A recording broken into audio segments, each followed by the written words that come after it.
좌완투수입니다. 기사 같이 볼까요? 조국 2030 남성 일부 70대와 비슷한 극우 성향이다. 여당에서도 조국 발언에 대한 우려가 나온다라는 겁니다. 네, 이 지금 조국 전 대표 이제 조국 혁신당의 이 연구원장 정책연구원의 연구원장이죠. 이제 어제부터 전국을 쭉 도는 이런 일정이 지금 예정이 돼 있습니다. 근데 이 정순의 첫 시작이 조국 혁신당 창당을 얘기했었던 부산 민주공원이었었다라는 거예요. 이 자리에서 이런 얘기를 했다라는데 직접 들어보고 오시죠. 20, 30대 일부, 특히 남성 일부는 극우화되어 있다라고 보고요. 근데 그런 분들도 우리나라 국민이죠. 극우화되어 있는 20, 30대 남성도 국민입니다. 근데 그분들이 왜 그렇게 되었을까에 대한 고민을 하겠습니다. 저는 이제 특히 20, 30대 남성이 처해 있는 사회 경제적 조건이 있다고 봅니다. 그 문제를 해결하는 게 제가 정치인으로서의 임무라고 생각합니다. 그렇지만 극우화되어 있는 분은 용인할 수가 없죠. 네. 지금 조국 전 대표 이렇게 얘기를 한 거죠. 2030 남성의 일부가 70대와 비슷한 극우 성향이다. 이건 좀 문제가 있고 용인할 수 없다라는 얘기예요. 위험하니까 내가 좀 바로 잡겠다. 정치인으로서 정치적으로 좀 이걸 해결을 하도록 해보겠다라는 건데 사실 여기에 대해서 뭐 여당에서도 우려가 있다라고 나왔습니다만 윤주진 위원님. 조국 전 대표 입장에선 내가 전체가 다 그런다 그랬냐. 일부라고 하지 않았느냐. 그럼 극우가 괜찮은 거냐라고 얘기할 수 있어요. 글쎄요. 저는 그렇게 따지면은 4050 세대 중에는 또 극좌는 없을까요? 그러니까 어느 세대나 사실은 일부는 당연히 극소수의 극단적 정치 성향을 가진 분들이 계실 수밖에 없죠. 네. 그런데 꼭 2030 세대를 콕 집어가지고 극우적인 성향을 보이고 있다. 이것은 제가 봤을 때는 일부라고 하기보다는 상당히 좀 2030 세대에 대한 적개심이라든지 불편한 정서를 드러내는 것인데요. 실은 그동안 계속돼 왔던 반복돼 왔던 패턴이었죠. 왜냐하면 그동안 민주당과 조국혁신당 인사들이 2030 특히 남성들에 대해서 이대남이라고 했죠.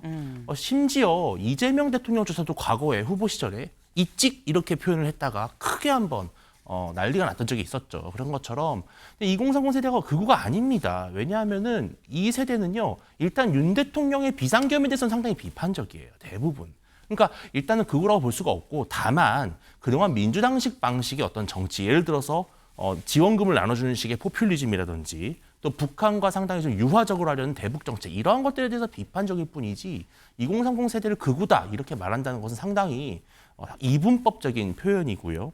저는 이러한 조국 전 대표의 표현들이 결국은 계속해서 민주당을 비롯한 여권에 상당한 정치적 부담으로 작용하고 있다 이렇게 보입니다. 네, 지금 이분법적인 표현 아니겠느냐. 그러니까 쉽게 얘기해서 세대 간 갈라치기 아니겠느냐라는 취지의 말씀을 하셨어요. 4050에 그럼 극좌는 없느냐라고 말씀을 하셨는데 근데 여기에 대해서 지금 제목이 그렇죠. 여당에서도 근데 이런 발언에 대한 우려가 있다라고 얘기를 했는데 누가 이런 얘기를 했느냐. 곽상원 의원이 SNS에 이런 글을 올렸습니다. 2030 세대 청년들, 70대 어르신들 모두 우리 국민인데 국민들을 나누고 공격하지 않았으면 좋겠습니다라고 얘기를 했어요. 더불어서 박지원 의원도 이런 얘기를 했습니다. 성급하면 실패한다. 선거는 가깝지 않다. 그 사이에 많은 변수들도 있다. 당장 소탐대실하면 안 된다라고 얘기를 했습니다. 네. 근데 여기에 대해서 이 조선일보가 오늘 그래서 기사를 썼죠. 박지원도 이렇게 얘기를 했다라고 하면서 이런 기사를 썼는데 근데 사실 박지원 의원이 이런 얘기를 했다라고 기사를 따로 뽑은 거에 이런 부분이 있을 것 같아요. 김진욱 대변인님. 우리가 보통 박지원 의원을 괜히 정치 구단이라고 얘기하는 건 아니거든요. 어떤 여론의 흐름, 변화하는 이 모서리의 요 변화 딱 모서리 그 포인트, 그거를 딱 캐치해내는 게 굉장히 좀 정확한 사람 중에 한 명이 바로 박지원 의원인데 이번에 박지원 의원이 나섰습니다. 여권의 시각을 좀 대표한다고 볼 수 있는 겁니까?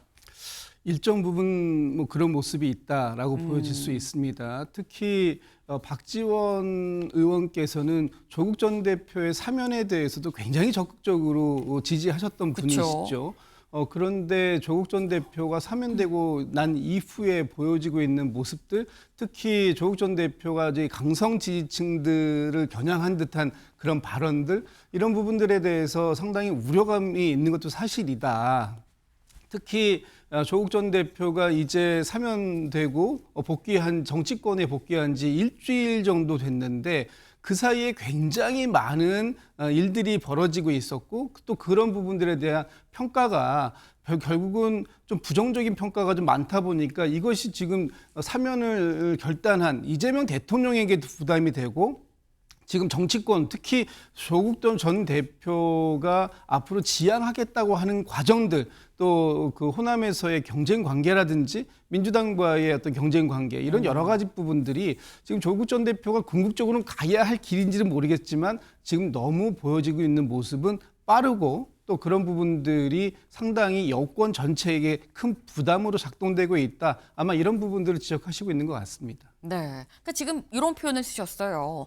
가야 할 길인 건 맞지만 하지만 좀 빠르다라는 평가가 있다. 그러니까 속도 조절을 좀 해야 되는데 그 부분에 대해서 여권 내에서 좀 우려의 목소리가 있다라는 말씀인 건데 근데 이런 우려의 목소리에 그럼 뭔가 지금까지와는 태도를 또 바꿀 것이냐. 안 그럴 수도 있겠다라는 생각이 드는 게 다음 기사를 좀 같이 볼까요? 조국 고깃집 된장찌개 논란에 돼지 눈엔 되지만 사면되고 가장 먼저 올렸던 SNS가 사실 그 된장찌개 가족 식사라는 이 단어와 함께 보글보글 끓고 있는 된장찌개 모습이었었죠. 근데 이게 한우집인데 왜 고기 굽는 걸 안 올리고 된장찌개만 올리냐. 마치 된장찌개만 먹는 것처럼 서민 코스프레 아니냐라는 비판들이 사실 있었습니다. 여기에 대해서 조국 전 대표가 다시 반박의 글을 올렸죠. 뭐라고 했느냐. 고기 먹은 걸 숨기고 된장찌개 영상 올렸다고 비방하는 해괴한 분들이 있습니다. 부처님 말씀 중에 돼지 눈엔 돼지만 보인다라는 얘기가 있지요. 라는 얘기를 올렸어요.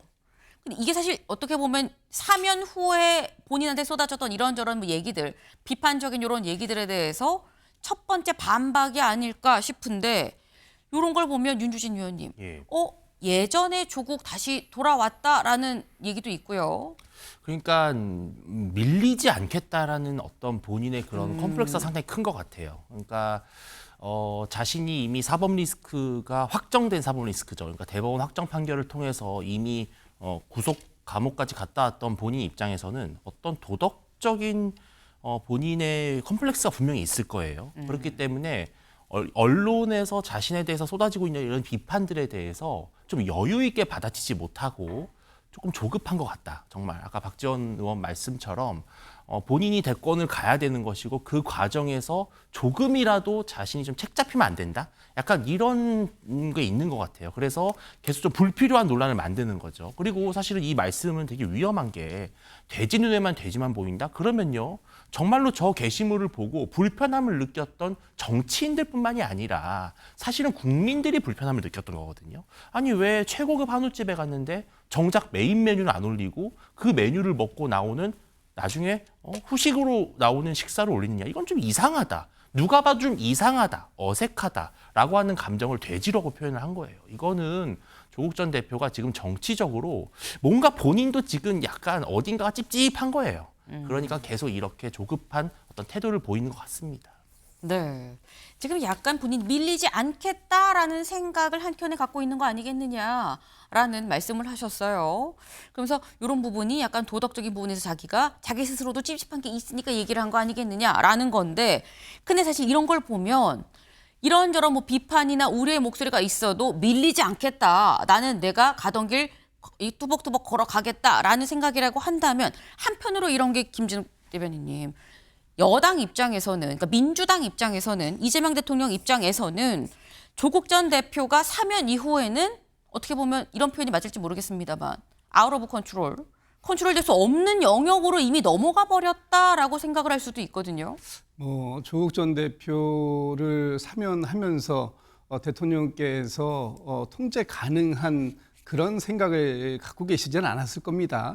어차피 조국 전 대표가 정치를 지향하시고 정치인의 임의 길에 들어선 분이기 때문에 네. 사면 이후에는 오롯이 모든 평가는 조국 전 대표가 행동하고 그것에 대해서 본인 스스로 책임지는 그런 길을 가겠다라고 생각하셨을 것 같고요.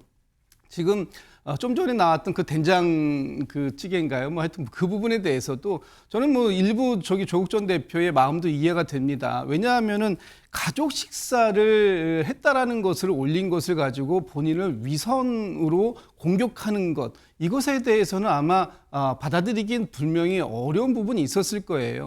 저기에 내가 고기 먹었다, 고기는 안 먹었어요라고 쓴 것도 아니잖아요. 그냥 가족 식사했어요. 그냥 딱 4글자입니다. 가족 식사. 그 4글자를 가지고 마치 본인이 2019년도에 공격받았던 그 소위 조국 사태라는 부분을 연상시키면서 본인을 위선자라고 공격하는 부분에 대해서는 좀 적극적 방어를 하고 싶었을 것이다. 그러나 그럼에도 불구하고 지금 조국 전 대표께서 뭐 돼지 눈에는 돼지만 보인다든지 아니면 2030 세대가 극우화됐다라고 표현하는 것, 이런 것들은 오히려 어떻게 보면 조국 전 대표의 지향을 명확하게도 하지만 또 한편으로 보면 국민들의 상당수 국민들이 조국 전 대표의 지금의 행동에 대해서 일부 부정적 평가를 내릴 수 있다. 그래서 조금 더 대중의 평가를 민감하게 받아들이는 그런 부분들을 고민하실 시점이 된 것이 아닌가라고 생각됩니다. 네. 지금 이 대중의 평가를 좀 민감하게 고민할 시점이 된 거 아니겠는데, 사실 어떻게 보면 역설적으로 그만큼 체급이 커졌다라는 표현도 사실 될 수 있어요. 이게 요즘에 나오는 얘기가 또 대선 주자 중에 한 명으로 또 얘기가 되고 있기 때문에 그만큼 체급이 커졌고 그래서 더 그런 부분까지 신경을 써야 된다라는 걸로도 생각을 할 수 있는데, 이 체급이 커졌다라는 평가를 받고 있는 조국 전 대표, 아까 저희가 직접 본 것처럼 이 부산 민주공원을 잠깐 들렸다가 어디로 향했느냐? 평산마을로 향했습니다. 다음 기사 같이 볼까요? 고향 부산 찾고 문재인 전 대통령을 만나러 갔다라는 거죠. 이재명 정부의 성공을 위한 좌완투수가 되겠습니다. 라고 얘기를 했는데, 평산마을을 찾은 그 모습 영상으로 같이 보시죠.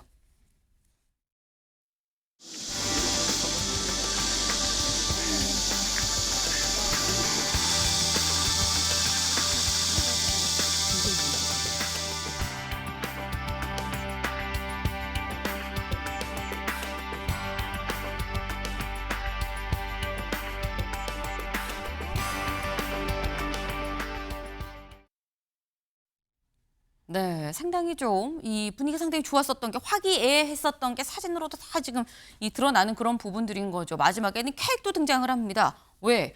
백원우 전 의원 그리고 조국 전 대표 다 뭐 옥중에 있다가 사실상 환갑을 좀 넘겼다라는 거죠. 그래서 뒤늦게 좀 환갑을 챙겨줬다라는 건데, 뭐 65년생 백원우 의원, 66년생 조국 전 대표 다 지금 케이크를 앞에 놓고 환하게 또 웃는 모습까지 같이 봤습니다.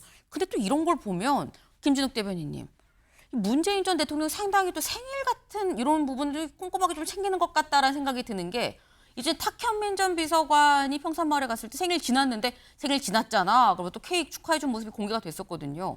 이런 부분들은 김정숙 여사의 세심인 겁니까? 문재인 전 대통령의 생각인 겁니까? 글쎄요, 뭐 누구의 생각이신지는 모르지만 어쨌든 네. 그런 부분들을 꼼꼼하게 잘 챙겨주시는 모습은 보기 좋은 모습일 수 있습니다. 그런데 지금 이제 이번 그 조국 전 대표의 일정을 보니까 소위 정치권에서는 일정은 메시지다 이렇게 표현을 하고 있잖아요. 그렇죠. 그런데 이번 이 일정이 본인이 창당 선언을 시작했던 본인 고향인 부산부터 시작해서 평산마을 갔다가 봉화 갔다가 또 이제 광주까지 가신다는 거예요. 그런데 이 일정을 가만히 들여다보면 이게 지금 본인들은 감사 인사를 드리는 동선이다 그러는데, 우리가 그동안 정치권에서 대권 출마자들이 다녔던 일정과 묘하게 겹치는 부분이 보이다 보니까 이 언론의 주목도가 더 높아질 수밖에 없는, 네. 또 아마도 그런 일정으로 구성을 한 것이 아닌가라고 이제 그 사람들이 인식할 수밖에 없는 그런 지금 상황이다 이렇게 보여집니다. 네. 지금 말씀을 하셨죠. 언론이 조국 전 대표의 이번 전국 순회를 쭉 보는 이유가 단순히 그동안 못 찾아뵈서는 사면되고 인사드립니다라는 차원이 아니라, 사실상 대권 행보를 지금부터 거의 시작한 것 같은 그런 일정들로 지금 보여진다. 문재인 전 대통령 봉하마을, 노무현 전 대통령 오늘 가서 지금 참배를 하고요. 요런 일정들, 호남에 가서 또 쭉 인사를 다니는 이런 모습들이 결국 대권을 준비하는 거 아니야라는 겁니다. 근데 그렇다고 한다면 윤주진 위원님, 네. 우리 뭐 만나서 앞으로 뭐 조국 전 대표 어떻게 할지 뭐 내년 6월에 뭐 뭘로 나올지 이런 거 논의 하나도 안 했어요라고 참석자들은 얘기를 하고 있는데 진짜 안 했을까라는 생각이 드는 거거든요. 진짜 안 했을 수도 있을 것 같습니다. 네. 왜냐하면 조국 전 대표가 하자는 대로 다 따라줄 것이기 때문에 문재인 전 대통령은 아하. 얼마나 아끼는 사실 제가 봤을 땐 이미 이제 친문 적통은 이제 조국 전 대표가 된 것 같아요. 이제 문재인 전 대통령의 공식적인 정치적 후계자가 됐고요. 아마 우리 국민들 머리털 나고 처음 보실 겁니다. 본인 개인 입시 비리, 사문서 위조 비리로 감옥 갔다 나와서 전직 대통령 찾아뵙는 이런 모습도 정말 뉴노멀인데요, 우리 정치에. 그만큼 조국 전 대표는 체급이 커졌죠. 그런데 지금 이렇게 뭐 2030 세대를 공격하고 또 어떤 본인에게 쏟아지는 비판에 대해서 한 발도 물러서지 않고 공격하는, 대응하는 이 모습은요. 사실 조국 전 대표가 전략을 전 잘 세웠다고 봐요. 왜냐하면 조국 전 대표 입장에서는요. 자기 지지층, 현재 이재명 대통령의 다음 후계자로서 민주당과 강성 지지층의 표심만 얻으면 네. 대권 주자가 될 수 있다는 계산이 있는 겁니다. 지금 민주당이든 국민의힘이든 좀 안타깝게도 대권 주자가 만들어진 이 구조를 보면 중도층이 참여할 수 있는 여지가 상당히 적습니다. 강성 지지층 전통 당원들이 보통 많이 표심을 반영하기 때문에 조국 전 대표 입장에서는 일단 지금은 중도층에서 날 좀 미워해도 괜찮아. 나는 이 안에서만 내가 골목대장하면 된다. 이런 생각을 할 겁니다. 그래서 아마 정치적으로 정무적으로는 아마 저는 이렇게 전략을 전 세웠다고 봅니다. 아하.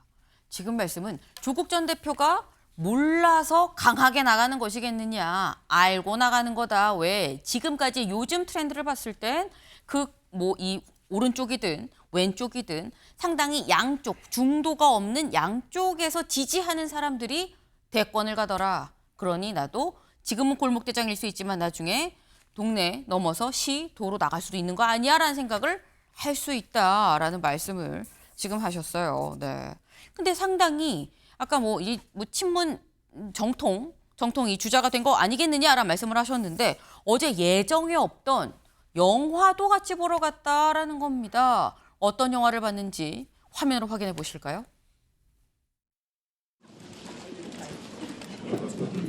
3번 조국혁신당입니다. 또 다른 많은 어려움들이 아마 기다리고 있을 겁니다. 아마 길이 없는 가운데 길을 만들어 가면서 앞으로 나가야 할지도 모릅니다. 그래도 어떤 선택을 하든 조국혁신당을 창당했던 그 초심 잊지 말고 우리 민주주의를 더 넓게, 더 깊게, 더 단단하게 그렇게 만들어 주시기를 바라겠습니다. 네. 문재인 전 대통령 그리고 김정숙 여사도 같이 지금 영화를 보러 갔습니다. 근데 이게 조선일보의 사진 캡션이라는 걸 좀 감안을 해서 보시면 문 부부와 자기 영화 관람하러 갔다라고 했는데 이 조국 전 대표의 영화가 있죠. 네, 다시 만날 조국. 이게 지금 양산에서 이 개봉을 해서 상영이 되고 있는데 관련해서 이걸 좀 같이 보러 갔다 예정이 없던 이 영화 관람까지 이어졌다라는 겁니다. 근데 이 자리에서 문재인 전 대통령이 한 말이 상당히 좀 의미심장합니다. 김진욱 대변인님. 아마 길이 없는 가운데 길을 만들어가면서 앞으로 나아가야 될지도 모릅니다. 라고 문재인 전 대통령 얘기를 했거든요. 이 길은 어떤 길이냐라는 거죠. 평탄한 길은 아닐 것이다. 없는 길이니까. 네, 없는 길이니까 아마 새로운 길을 만들어가는 과정은 좀 어려울 수 있을 겁니다. 특히 조국 전 대표가 더 큰 정치적 꿈을 향해 간다면 본인이 이번에 사면은 받았습니다만 그 2019년도에 소위 조국 사태라고 하는 부분을 어떤 방식으로 수습해 나갈 것인가, 그리고 소위 2030 세대에게 공정과 정의라는 측면을 어떻게 다시 한번 새롭게 그 수립해 나가서 본인이 그 해결책을 찾아보겠다고 얘기하잖아요. 네. 그런 부분들을 어떻게 찾아갈 것인가. 찾지 못할 수도 있습니다. 찾으면 더 좋겠지요. 그러나 그런 가운데에서 그 길이 그 포장된 길만은 아닌 비포장길일 수 있겠다라는 부분을 말씀하신 것 같고, 지금 어제 영화 관람에 이어서 영화에서 이제 축사를 해주셨는데, 아마 저 축사는 그 자리에서 의미 있는 축사를 하시다 보니까 더 넓은 이 민주주의의 외연을 확장하는 방법으로서 조국 혁신당도 나름의 역할이 있다라는 부분까지 강조하신 게 아닐까. 지금 그렇다고 해서 민주당과 조국 혁신당의 경쟁 관계를 부추기는 그런 그 발언은 아니시라고 저는 봅니다. 네. 오히려 협력적 관계를 통해서 또 조국 전 대표가 본인 스스로가 얘기하듯이 지금 그 좌측의 영역이 좀 비었으니 자기가 자완투수가 되어서 이 부분을 채우고 그것을 통해서 이재명 정부의 성공을 돕겠다라는 의지 표명을 한 만큼 아마도 앞으로 민주당과 조국 혁신당이 일정하게 경쟁 관계에 있을 수도 있습니다만 또 한편으로 보면 협력적 관계를 상당 부분 더 유지할 수밖에 없는 그런 쪽으로 해서 더 넓은 민주주의의 역할을 기대한다라는 축사를 하신 것이 아닌가 이렇게 해석하는 것도 가능해 보인다. 네, 그렇게 생각합니다. 네. 지금 이 조국 전 대표가 좌완투수를 자처한 만큼 문재인 전 대통령의 가보지 않은 길, 없는 길의 얘기가 민주당과의 어떤 경쟁적인 구도를 얘기를 한 건 아니지 않겠느냐라는 말씀이셨어요. 조국 전 대표 요즘 활발하게 활동을 지금 하고 있죠. 어떤 길로 갈지 지켜보면 답이 나오지 않을까라는 생각을 좀 해봅니다. 다음 키워드 넘어가 볼까요?